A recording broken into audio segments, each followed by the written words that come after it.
کر لینا کوئی فائدہ مند نہیں ہے۔ اللہ تعالیٰ نے سورہ نساء میں فرمایا کہ وہ لوگ جو برائی کا ارتکاب کر بیٹھتے ہیں کسی جہالت کی وجہ سے، کسی ناسمجھی کی وجہ سے، اور پھر قریب میں ہی وہ اس سے توبہ کر لیں،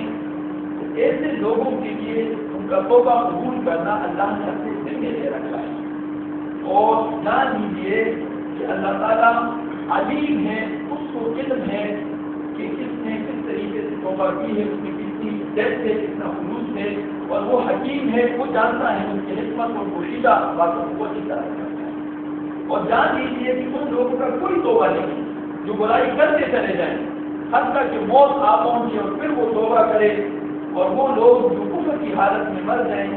ایسے لوگوں کے لیے دردناک عذاب تیار کیا گیا ہے۔ سورہ نساء کی آیت قرآن حکیم میں توبہ کا ذکر کئی جگہوں پر بڑی خوبصورتی کے ساتھ کیا گیا ہے۔ سورہ زمر کی جو ایک رکوع ہے آیات 53 تا 63 وہ 10-11 آیات اگر پڑھ لیں اس میں بہت خوبصورت تصویر ان لوگوں کی جنہوں نے اپنی جانوں پر ظلم کیا ہے، پلٹنے کا پروگرام پورا کا پورا وہاں پر دیا گیا ہے۔ اسی طرح سورہ تحریم ہم بارہا پڑھ چکے ہیں، اس میں بھی جو آیات ہیں آیت نمبر 8 جو ہے اس میں بھی توبے کا بہترین درس جو ہے وہاں پر موجود ہے۔ اسی طرح اللہ کے رسول صلی اللہ علیہ وسلم کی جو حدیث میں رپورٹ کی ہے اور عائشہ صدیقہ نے ہم فرماتی کہ اللہ کے رسول صلی اللہ علیہ وسلم اکثر یہ دعا کرتے تھے کہ یا اللہ ہمیں ان لوگوں میں شامل کر کہ جب وہ کوئی نیکی کرے ان کو خوشی محسوس ہو، اور جب وہ اس سے کوئی برائی کا درد ہو تو وہ فوراً استغفار کرے، فوراً توبے کی طرف اور رجوع کرنے کی طرف وہ پلٹ آئے۔ اس راستے میں جس کو بظاہر ہم بہت سیدھا سادہ اور آسان راستہ سمجھتے ہیں کہ توبہ کرنا تو بہت آسان ہے، اور قرآن حکیم میں بھی بیشتر ایسے لوگوں کا ذکر آپ کو ملے گا جو توبے کو بہت آسان سمجھ کر اس کو تاخیر اور ڈیلے کرتے رہے، یعنی آپ یہ برائی کر لیں گے پھر آرام سے جو ہے توبہ کر لیں گے۔ حضرت یوسف علیہ السلام کے بھائی جب اپنے بھائی کو کنویں میں ڈالنے کے لیے ان کو پروگرام بنا رہے تھے تو ان کے سامنے بھی یہ بات تھی کہ ہم یہ گناہ کر لیں گے تو توبہ کر لیں گے۔ اس طرح کی سچویشن جو ہے وہ ہمیشہ سے انسانوں کے ساتھ رہی ہے۔ انسان جوانی میں سوچتا ہے کہ ابھی دن ہے پھر توبہ کر لیں گے، تو یہ ساری باتیں آپ کے علم نہیں ہیں۔ یہاں پر اختصار کے ساتھ میں وہ رکاوٹیں آپ کے سامنے ذکر کروں گا، اور وہ رکاوٹوں کی ترتیب بھی اگر بہت طویل تک صرف میں نے بنائی ہے، لیکن وقت کی کوتاہی کی بنا پر چند بڑی بڑی جو رکاوٹ ہے اس کا ذکر کروں گا، اور وہ بھی دو سائڈوں سے، ایک ہے ظاہری جو اس زمین پر آپ کو نظر آئے گی، اور ایک ہے کچھ اندرونی رکاوٹیں جو انسان کی من کی دنیا میں، اس کے دل و دماغ میں، اس کی نفسیات میں وہ پرورش پاتی ہیں، وہ رکاوٹیں، ان کا بھی ذکر ہوگا، اور اس کے بعد خصوصی ذکر ہوگا۔ مجھے اس کے لیے بھی خصوصی طور پر کہا ہے کہ رفیق تنظیم کا توبہ، ایک تحریکی کارکن کا توبہ، وہ عام لوگوں سے اس میں کیا امتیاز ہوگا وہ الگ سے میں آپ کے سامنے رکھوں گا کہ ایک ہے عام لوگوں کا توبہ استغفار، اور ایک ہے ایک رفیق کا کسی بھی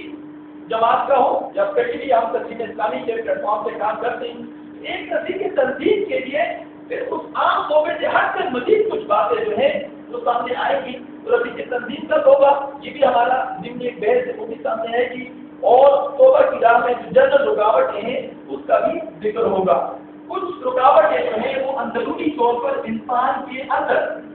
انسان کی دل و دماغ کی دنیا میں جو برتتی ہیں، اور کچھ ایسی ہیں جو ظاہری طور پر اس کا جو ماحول ہے اس کے ارد گرد جو ہے اس میں وہ رکاوٹیں رہتی ہیں۔ اندرونی طور پر جو میں نے پہلا رکاوٹ جو لکھی ہے وہ ہے کہ درد، وہ احساس وہ نہیں ہے۔ دیکھیے یہ ایک لاشعوری معاملہ ہے کہ انسان کو کسی بات کا دکھ اور درد جو ہے وہ فیل ہو جائے، اور ظاہر خوشی کے ساتھ وہ محسوس ہونا شروع ہو جاتا ہے۔ دنیا میں رہتے ہوئے مادہ پرستی کی اس آکاش بیز میں، نفسہ نفسی کی اس افراتفری میں، حرص و ہوس میں ہمارے اندر دین کے لیے، اللہ کے لیے، محمد رسول اللہ صلی اللہ علیہ وسلم کے لیے، اس توحید کے لیے، اس شریعت کے لیے جو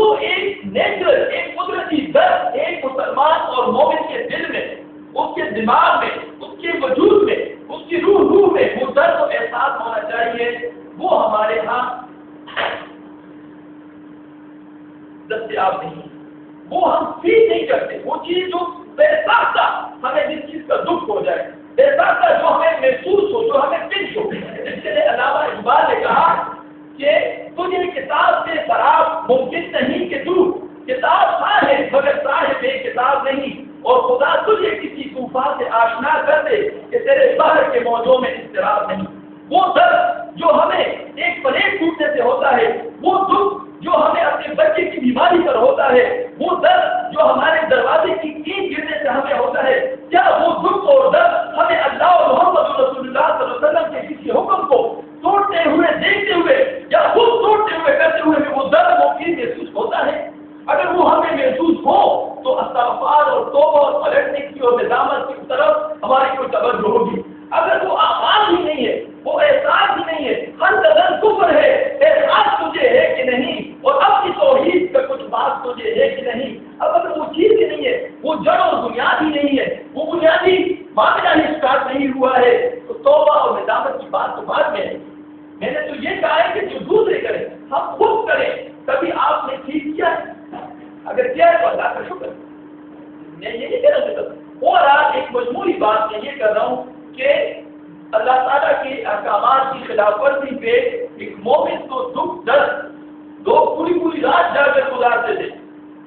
پوری رات جا کر ان کو نیند نہیں آتی تھی، وہ سے یہ لڑکی سر درد ہوئی ہے۔ ابھی آگے مثال میں آپ کے سامنے بیان کروں گا کہ کس طرح رو کر ان لوگوں نے جینا چھوڑ دیا تھا آپ نے، جن لوگوں کو یہ احساس ہوتی درد تھا کہ ان سے اللہ کی نافرمانی سرزد ہوئی ہے۔ تو پہلی بات یہ ہے کہ اندرونی طور پر جو دکھ اور درد اور احساس اور مفاق ہونی چاہیے وہ علماء ہے، وہ ہم نے کہا ہے۔ دوسری بات یہ ہے کہ ہمارے گناہ ہمیں مغموم نہیں کرتے، ہمیں غمزدہ نہیں کرتے۔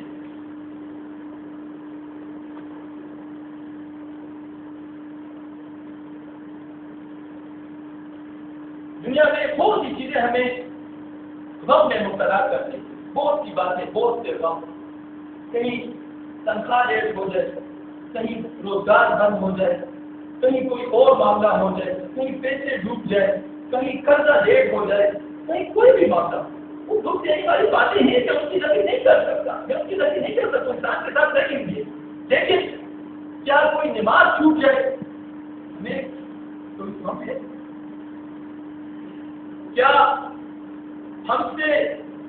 کوئی اور اللہ کا حکم چھوٹ جائے ہمیں وہ غمزدہ کرتی؟ کیا ہمیں کوئی دو باتیں جس طرح کریں منہ کے سامنے، جس طرح ہمیں دکھ اور غم ہوتا ہے،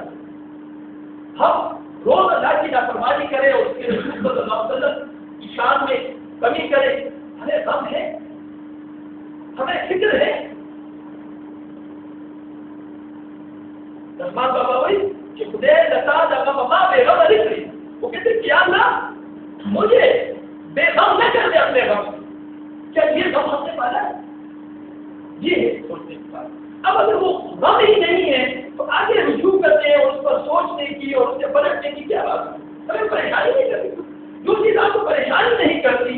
تو اس میں کیا پریشانی اور کیا غم اور کیا آگے پھر اس سے واپسی کا راستہ۔ تو لہٰذا دوسری بات یہ ہے کہ چونکہ درد اور احساس ہی نہیں ہے تو پھر نیچے وہ مفہوم ہونا ہی ہم نے چھوڑ دیا ہے یا ہمیں اس کا کوئی اثر ہی نہیں ہوتا۔ اور تیسری بات جو ہے وہ بہت اہم ہے اس سے کہ سنجیدگی نہیں ہے۔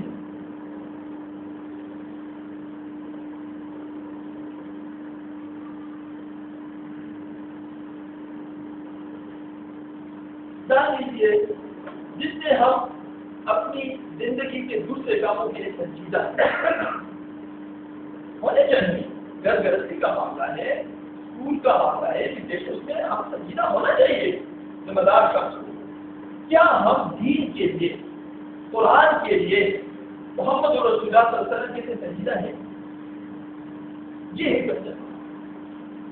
اگر نہیں ہے تو پھر اس پر ہمیں سوچنا۔ اور سنجیدگی کا پتہ کیسے چلے گا آپ کو؟ سنجیدگی کا آپ کو اس کی ٹیسٹ کیا ہے وہ بھی میں آپ کو بتا دوں۔ سنجیدگی میں دو چیزیں لازمی ہوتی ہیں، ایک اس کے لیے ہے محنت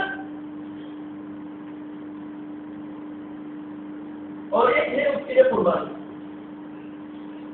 جس چیز کے لیے آپ محنت کر رہے ہیں اور جس چیز کے لیے آپ قربانی کر رہے ہیں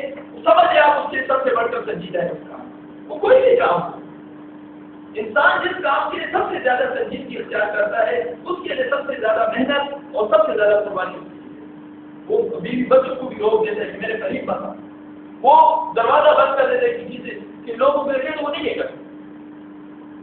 وہ موبائل بھی آپ کر دیتے نہیں ہے، وہ کسی سے کوئی آتا نہیں، وہ پیسے بھی اس کے لیے جمع کر کے لگتا ہے کہ اس کام کے لیے کوئی نہیں دیتے۔ جان کا مسئلہ ہے سنجیدگی اس کی جھلکتی ہے اور اس کے لیے وہ دیر رات محنت اور قربانیاں جو بھی ہو اٹھاتے رہتے ہیں۔ اور چوتھی بات جو ہے وہ ہے کہ فہم و فراست۔ اس توبے کے حوالے سے